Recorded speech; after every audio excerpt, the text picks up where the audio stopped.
Ladies and gentlemen, welcome back to the channel. You already know what to do. Hit the subscribe button, like, comment, enjoy the video. By the way, speaking of the video, this is another video from Talk to Thailand. This is a rapidly growing page as he allows people to send in emails about their tragic love stories abroad, and he brings them to the light to share with us. Now, this is just a quick recap. This is midway into the video because I don't want to, I try not to do the whole segments unless it contains a whole lot of information, but we're just going to get to the point.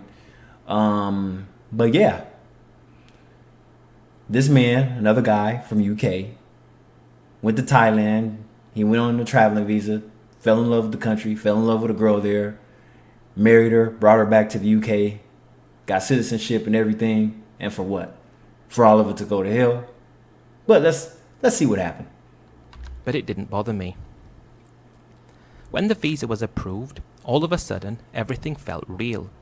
She was going to be flying to England very soon and we'd be living together in my flat in London. I wondered what it was going to be like. I told her time and time again that I worked very hard and most of my day and into the evenings were spent in the office. I did have weekends and night times to spend together, but she might be spending a lot of time alone in the flat. If you only off on Saturday and Sunday, that is not a lot of time, especially if you're in a relationship, man.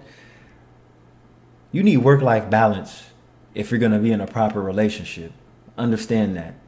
So if your only free time is Saturday and Sunday, somebody else is going to be beating the brakes off of her. Sorry, brother. She was aware of this and said she didn't mind. She just wanted to be with me. What a nice thing for her to say. But did she mean it? I organised the flights for her so she would land on a weekend. I paid business class for her as well. Wow. So she got the princess treatment. He flew her out. I mean, if you got it, you got it, but... She'd never flown before, never left Thailand before, so I wanted her to arrive in England in style. Picking her up at the airport was surreal. I'd managed to get her to England, and here we were, about to start our lives together, and I couldn't wait. Living together over the first couple of months was great. I tried to get home for 8 p.m. at the latest, and it was just in time to go out for dinner together. Then we'd spend a bit of time at home, maybe watching a film, before I had to be up at 6 in the morning for work. On the weekends, we went to places together, and I was having the time of my life with her. She seemed to be happy as well. She was living a life that before she met me, she could have perhaps only dreamed of, and I was giving her what I thought was the best time of her life. It went on for a good number of months, and we never had any problems. That was the strange thing. I felt like we were solid. We're going to spend our lives together, until things happened that I... Listen, I'm going to say this. If you meet your person, the person of your life, the person that you think you're going to spend the rest of your life with, that's good for you. But always ask yourself, is that going to be the last person that you do anything sexually with? See, that's the kicker right there. A lot of y'all can't answer that. I would never have guessed, would have. Far had been living with me in London for approximately 8 months, when a very good friend of mine fell on hard times after losing his job. He worked the same kind of job as me, and how he hadn't saved any money over the years really made no sense. He obviously spent what he got in. He rented as opposed to buying. He could have easily afforded to buy and have no mortgage, but it turns out he was probably thinking things were going to last forever. What this meant was he had no place to stay. Didn't even have enough money to rent for the next month. So I told him he could live in temporarily with us while he was looking for a new job. Oh boy. Talk about all falls down. Damn. He was quite sure he'd be able to get one soon, but it was just a question of time. We only had 1-bedroom flat. Luckily we had 2 bathrooms, and it wasn't too tiny. He'd be able to sleep on the couch, and it should go on for a few weeks while he got himself back on his feet. That dynamic shifted completely at home. I was leaving for work at 6 a.m, and Far and my friend were left at home by themselves all day. I thought that my friend would be going out looking for jobs and doing everything he could to be able to leave my place as quickly as possible. But after a month and no sign of him leaving, I asked him how things were going on the job front.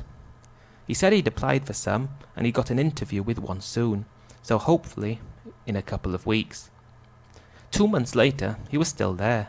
I wasn't suspecting anything at the time, but one day, when I came home a lot earlier than normal, it turns out that he and Far were getting a lot closer with each other than you would care to think. Getting them cheeks busted. Oh yeah. He found his next job in his friend's flat, fucking his wife. That was his next new job. You spent all this money on this girl, and he got the goods for nothing. I see why dudes be crashing out, but damn. They were caught, and there was no denying it. That was a shock.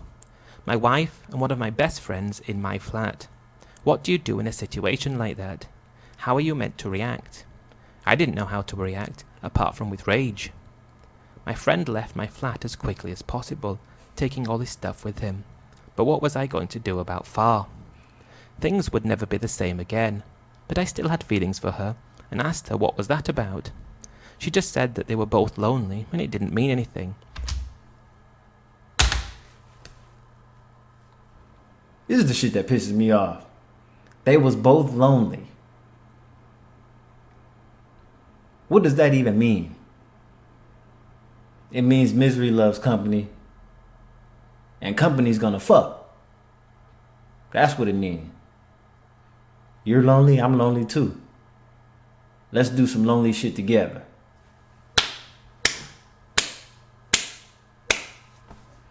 She said she was sorry and it wouldn't happen again. Oh my God. I had no choice but to let it go. I had too much stress with work, and having to think about this as well was mentally impossible for me at that time. Going to work and coming back again wasn't the same. We didn't go out to eat anymore. Of course I'd not. come back and she'd already be in bed. Wake up and she'd still be asleep. So from now on, if they even still having sex, the only thing he gonna see is his friend's face while he getting the smash on. Oh my God. She's not yours, it's just your turn. And your boy got his turn while you was at work. And on the weekends, we wouldn't go places anymore. Of course I'd just not. go out with friends. At least, the friends I had left. All my friends were so upset with the friend that did this. We had a close-knit circle, and everyone was shocked by his behavior. And that's another thing.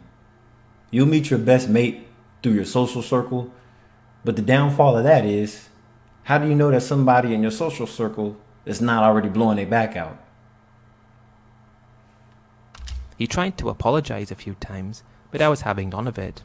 He did manage to find himself a new job as well, and he was back to his old ways of spending lavishly and not saving for a rainy day. I guess he was spending his money on strippers? I don't know. He never went into full detail. One day, when I came home from work again, Far wasn't there. This was the first time she'd never been there, and I thought maybe she'd gone out to buy something, or also have a walk. She hadn't returned by morning. I didn't even bother calling her. I thought she'd come back in her own time. When I got home that evening after work, she still wasn't there. That was the first time I tried to call her, but she didn't answer the phone. I met up with friends on the weekend and told them what had happened and that Far had gone, and they all looked at me like they knew what was going on and didn't want to say. I could see, though, that they knew something, and they eventually told me that she was with a friend that was no longer a friend. Apparently, they'd fallen in love, and she was living with him. What was I to make of this? She was making a fool of me in front of my friends.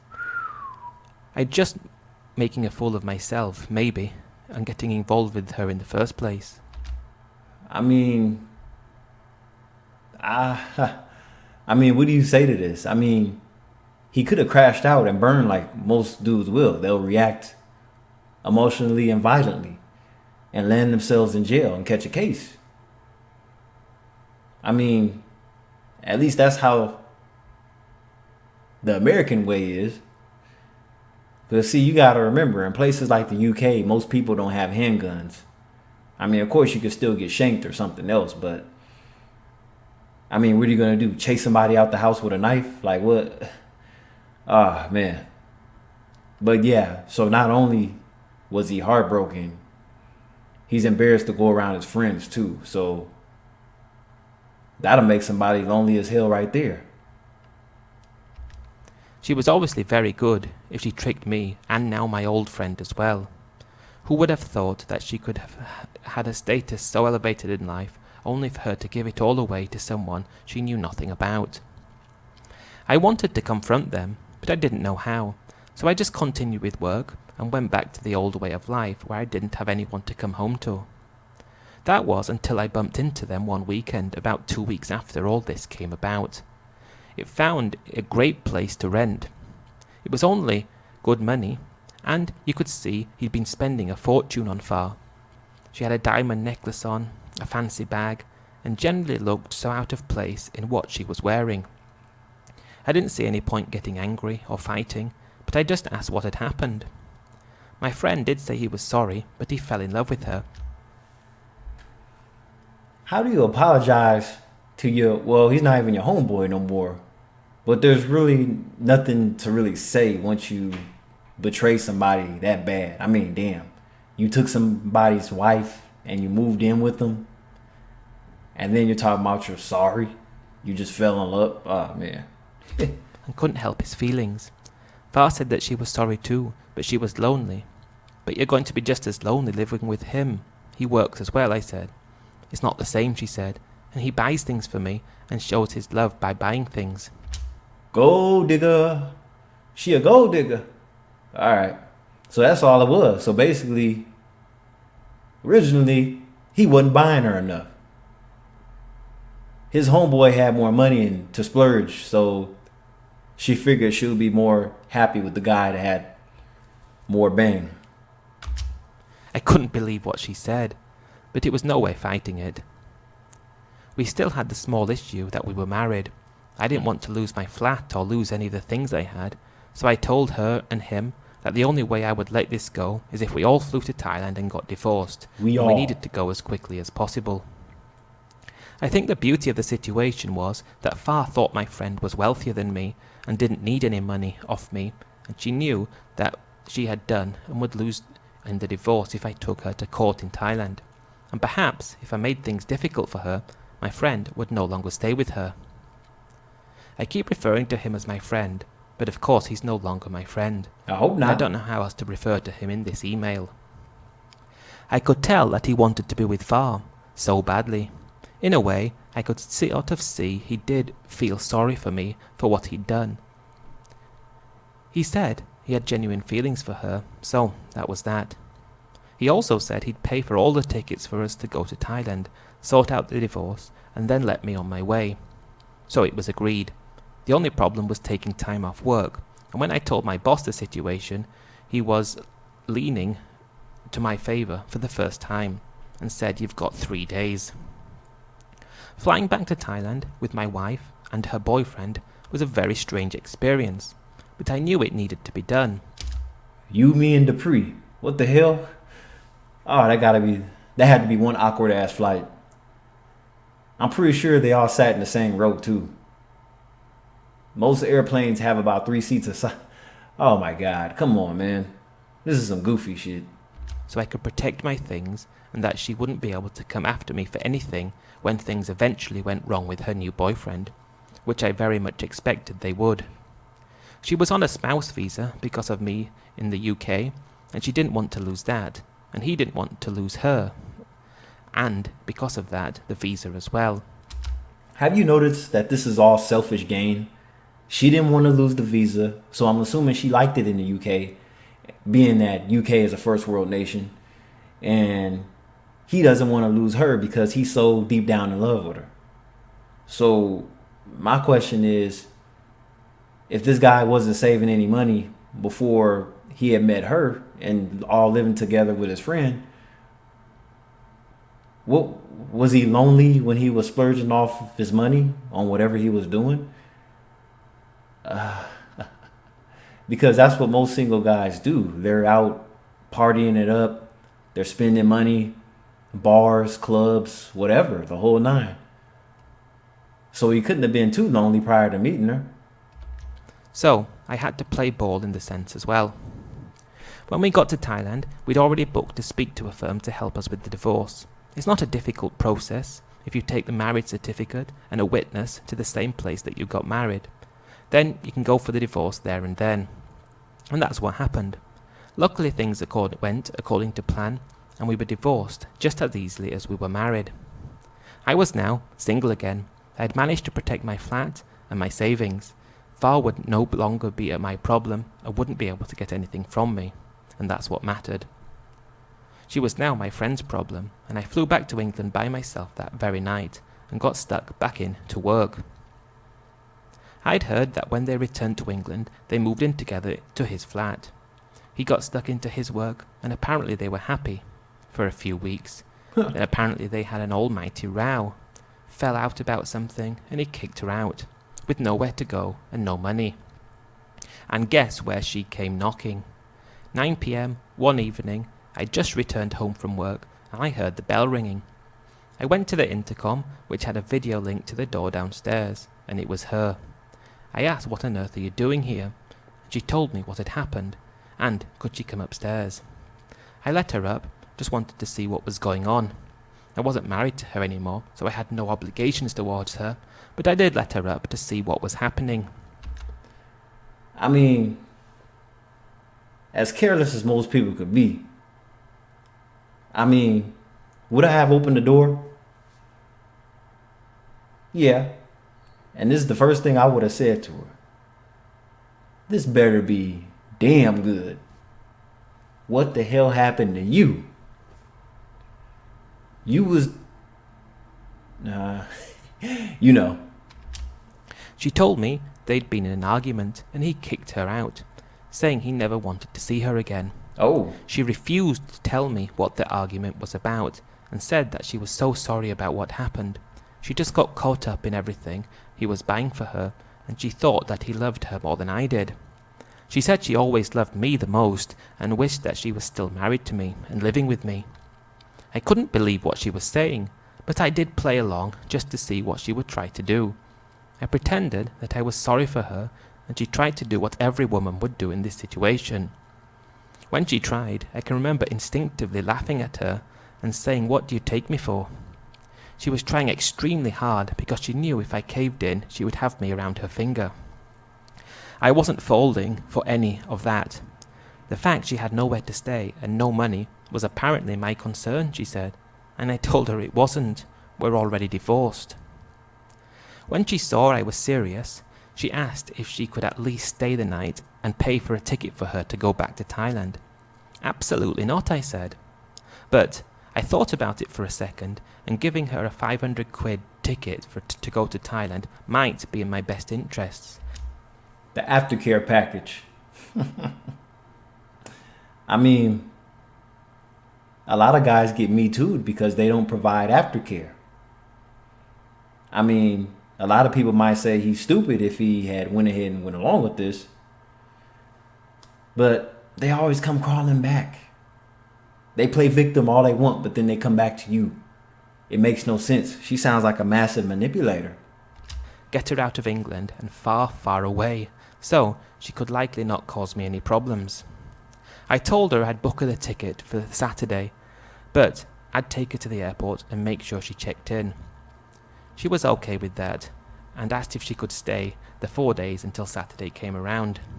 I ended up letting her stay at my place, and took her to the airport, and she got a flight back to Thailand. I thought it was 500 quid well spent. All this happened about 10 years ago, and I go back to Thailand every year for my holiday. I always wanted to bump into Far to see how she was doing, but never managed to meet her. I never did see her again, but always comes to mind when I touch down in Thailand.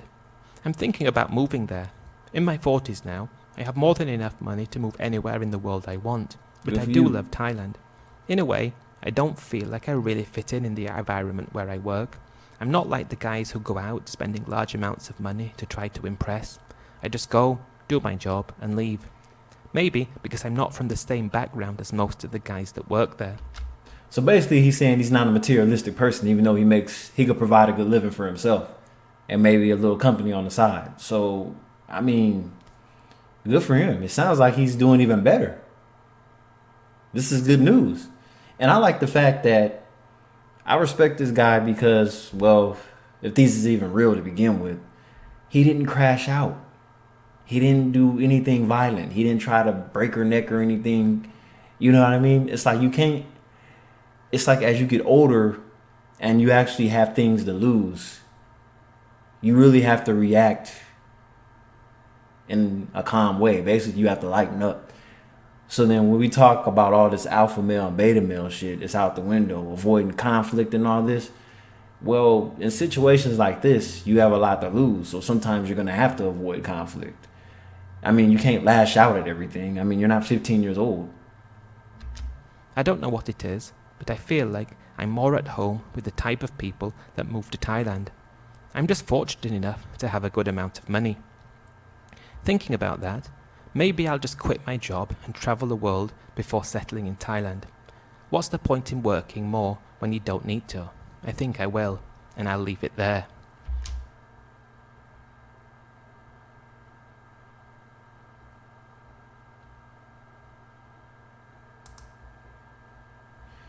All right, ladies and gentlemen, that just about sums it up. Don't forget to like, comment, subscribe, hit the notification bell. Catch you on the next video. Out.